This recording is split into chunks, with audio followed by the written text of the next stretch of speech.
જાય તો જબરી હોય છે, દ્વારકા સંભળાવી જોઈએ, આમ ગેડિયા સંભળાવી જોઈએ, આમ બાવળી વાળે સંભળાવી જોઈએ. અને માઇક વાળા તમે અવાજ થોડો કાપો. બોલો દ્વારિકાધીશની કાળવાનાથની નગાલખાના ઠાકરની. જેટલો નિશાળિયામાં અવાજ છે ને એટલો આમાં નથી. સમાજ થોડોક ઢીલો લાગે, કાંઈ વાંધો નહીં. આજના 24માં શિક્ષણ વિદ્યાર્થી સન્માન સમારંભમાં ઉપસ્થિત ગેડિયા કાળવાનાથની જગ્યાના મહંત પરમ પૂજ્ય નાનદાસ બાપુ તેમજ બાવળીવાળી નગાલખા ઠાકરની જગ્યાના પરમ પૂજ્ય મહંત શ્રી રામબાપુ તેમજ ટપુ બાપુ આપણી વચ્ચે લીમડાવાળા ઠાકરની જગ્યાના પરમ પૂજ્ય મહંત શ્રી કેહુ બાપુ, લાલદાસ બાપુ, મસોમાના ભગત બાપુ, તમામ આપણા જેને ભરવાડ શું છે, ભરવાડ સમાજ શું છે એની જેને ઓળખ આપી એવા લીમડી વિધાનસભાના પૂર્વ ધારાસભ્ય શ્રી અને ઘેટા ઊર વિકાસ નિગમના ચેરમેન શ્રી ભવનભાઈ ભરવાડ તેમજ બીજા આપણા પૂર્વ વિરમગામના ધારાસભ્ય અત્યારે હાજરી આપી શક્યા નથી, પણ એવા આપણા લાખાભાઈ ભરવાડ, આ બે આપણા ધારાસભ્ય અને ભરવાડની આખા ગુજરાતની અંદર ઓળખ આપી એવા બે મહાનુભાવા, એમને એકદમ જોરદાર તાલીથી બતાવો. તેમજ સ્ટેજ ઉપર પધારેલા દરેક તાલુકાથી રાજકીય આગેવાનો, સામાજિક આગેવાનો એવા આપણા સૌ મહાનુભાવો, મિત્રો, મારા આત્માને કહેવાનું થતું હતું કે આપણે દર વર્ષે શિક્ષણ સન્માન કાર્યક્રમ રાખવી, પણ આપણે જગ્યા ભાડે રાખવી પડતી. આજ મારા આત્માને એમ થયું કે આજ આપણે માલિક બન્યા, અને આ માલિક બન્યા આપણા ઠાકરની દયા તો જુઓ. આ રોડ ઉપર આ જગ્યા આપણા ભરવાડના ભાગમાં કોઈ દી આવે નહીં, અને નો થતી હોય ને એને ઈર્ષા થાય. બાપુ રોડ આમ ગેડિયા જવું હોય, આમ પીપળે જવું હોય, ગમે ત્યાં જવું હોય, તમારે અહીંથી જવું અને સુરેન્દ્રનગર થી 4 જ કિલોમીટર. અમે આ સુરેન્દ્રનગર મહાનગરપાલિકા ટૂંક સમયમાં બનવાનું છે. આની તમે કિંમત જોજો. આ આપણા ભાગ કે આપણને જગ્યા મળી, એમાં મોટો જો આપણને જગ્યા ક્યારે મળી કે આની અંદર આપણા ભરવાડનો એક યુવાન હતો, એટલે લગા પૈસા વાળા દુનિયામાં ઘણા છે, ભરવાડનું ક્યાંય નામે ન આવે. એકદમ રેવાભાઈને જોરદાર તાલી છે. બતાવો. આવા અનેક મિત્રો, તમારી પાસે સંપત્તિ ગમે એટલી છે તો સંપત્તિ આજીવન નથી. અત્યારે હોય તો આવતીકાલે પણ ન હોય.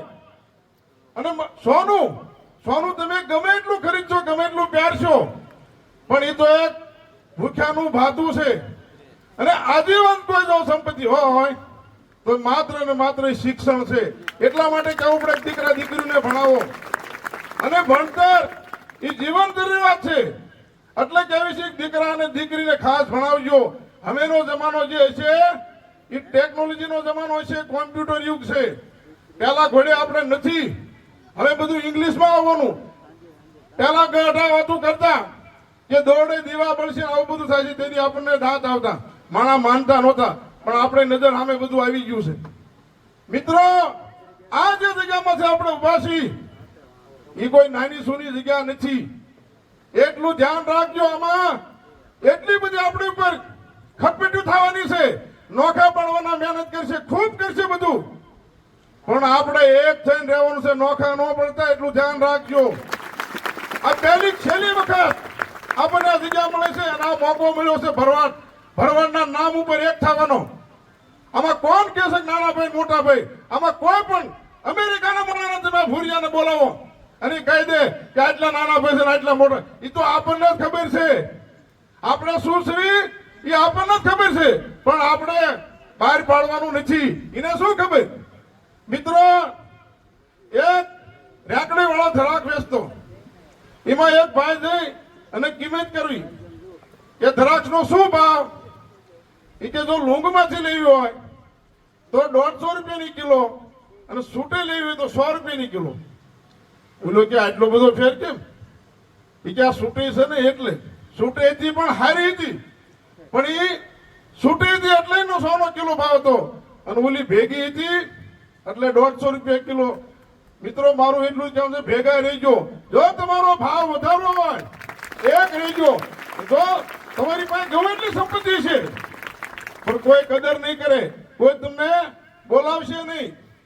દુઃખ સાથે કહેવું પડે, એક દિના સમયે આપણે પોલીસ થી બીતા. પોલીસ નું નામ પડે ને ત્યાં ઘણ ખરા તાવ આવી જતો. એ અધિકારીઓ ટેજમાં જ બેઠા. આ ઠાકરની દયા તમે જુઓ, એ અધિકારીઓ બેઠા છે. વિધાનસભાની અંદર કોઈ આપણો ભાવ ન પૂછે, આપણે વાત ન મૂકે, ગાય માતાની વાત હોય એવા આપણા ધારાસભ્ય અંદર હજી ઈ ઘટે છે. અહીંયા આપણો માણસ બે હોવો જોઈએ, દિલ્હીની અંદર આપણો માણસ હોવો જોઈએ. અને ખાસ તો છે ને, સંગઠન ઈ કળિયુગમાં શક્તિ છે. જેટલું સંગઠન હશે એટલું આપણને સુખ મળશે, એટલું આપણે વધારે કાંઈ કહેવાનો સમયનો અભાવ છે. પણ એક હંપ રાખજો, મને વારંવાર એક સતાવી છે બાપુ, કે ભરવાડના મુજબ આપણે એક થી હજી આવડું મોટું આપણને નિશાન મળે છે, પણ નોખા ન પડતા. જો નોખા પડ્યા ને તો આપણું કોઈ નથી. ઠાકર સિવાય આપણું કોઈ નથી. મેં આખા ગુજરાતની અંદર જોઈ લીધું, કોઈ તમારું સાંભળવા વાળું નથી. એટલે શિક્ષણ વધારજો. જો શિક્ષણ હશે તો સંગઠન બનશે, અને સંગઠન હશે ને તો તમારી પાસે સત્તા આવશે, અને સત્તા હશે ને તો સંપત્તિ ઓટોમેટિક તમારા ઘરે આવશે. એમાં કોઈ રોકી નહીં. આ કરવાની જરૂર છે અને આ કરવું પડશે. એટલે ધ્યાન રાખજો, એક રહેજો, સંગઠિત રહેજો અને સંઘર્ષ કરજો. બસ આટલું કઈ વિરમું છું. જય હિન્દ, જય ઠાકર. ખૂબ ખૂબ આભાર દેવકરણભાઈ આપનો. સંગઠિત બનવું, સંઘર્ષ કરવો અને આગળ વધવું, પણ એના માટે પાયામાં શિક્ષણ જરૂરી છે, અને શિક્ષણ